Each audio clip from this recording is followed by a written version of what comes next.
ಇದು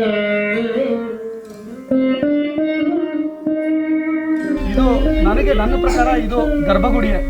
ಪುರಂದರದಾಸರ ಕೃತಿಗಳಲ್ಲಿ ಬಂದ್ಮೇಲೆ ಕೃಷ್ಣ ಅಲ್ಲಿ ಇದ್ದೇ ಇರ್ತಾನೆ. ಅವರ ಹಾಡುಗಳೇ ಅಷ್ಟು ಸರಳವಾಗಿದೆ, ಮಕ್ಕಳು ಕೂಡ ಅರ್ಥ ಮಾಡ್ಕೊಳ್ಳೋಷ್ಟು ಸರಳವಾಗಿದೆ.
ಎಲ್ಲರಿಗೂ ನಮಸ್ಕಾರ.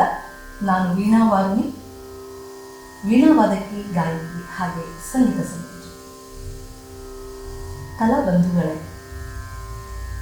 ಹರಿದಾಸರ ದಿನಚರಿ ಅನ್ನೋ ಒಂದು ಸಿನಿಮಾ ಇತ್ತೀಚೆಗೆ ಬಿಡುಗಡೆಯಾಗಿದೆ.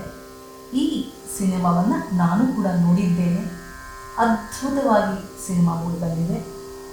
ದಾಸರೆಂದರೆ ಪುರಂದರ ದಾಸರಯ್ಯ ಅನ್ನೋ ಒಂದು ವಾಕ್ಯಕ್ಕೆ ಅನ್ವರ್ಥವಾಗಿ ಡಾಕ್ಟರ್ ವಿದ್ಯಾಭೂಷಣರು ಬಹಳ ಮನೋಜ್ಞವಾಗಿ ಭಕ್ತಿಯಿಂದ ಹಾಡಿ ಅಭಿನಯಿಸಿ ಇದನ್ನು ಲೋಕಾರ್ಪಣೆ ಮಾಡಲಾಗಿದೆ.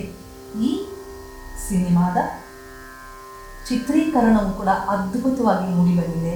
ಛಾಯಾಗ್ರಹಣ ಆಗಿರಬಹುದು, ಅಲ್ಲಿ ಬೇರೆ ಪಾತ್ರಗಳನ್ನು ಮಾಡಿರೋರು, ಸಹಜವಾಗಿ ಅಭಿನಯಿಸಿರೋದಾಗಬಹುದು, ಎಲ್ಲವೂ ಕಣ್ಣಿಗೆ ತಂಪು.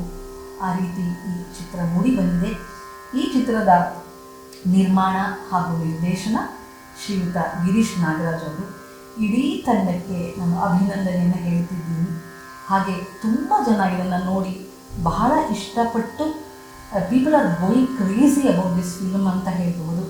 ತಾವುಗಳು ದಯವಿಟ್ಟು ನೋಡದಿದ್ದಲ್ಲಿ ಚಿತ್ರಮಂದಿರಕ್ಕೆ ಹೋಗಿ ಈ ಚಿತ್ರವನ್ನು ವೀಕ್ಷಿಸಿ ಎಲ್ಲ ಕಲಾವಿದರಿಗೆ, ನಿರ್ಮಾಪಕರಿಗೆ ಎಲ್ಲರಿಗೂ ಪ್ರೋತ್ಸಾಹವನ್ನು ಕೊಟ್ಟು ಚಿತ್ರವನ್ನು ಆನಂದಿಸಬೇಕು ಅಂತ ಹೇಳಿ ಕೋರ್ಕೊಳ್ತಾ ಇದ್ದೀನಿ. Kindly don't miss this film. Thank you.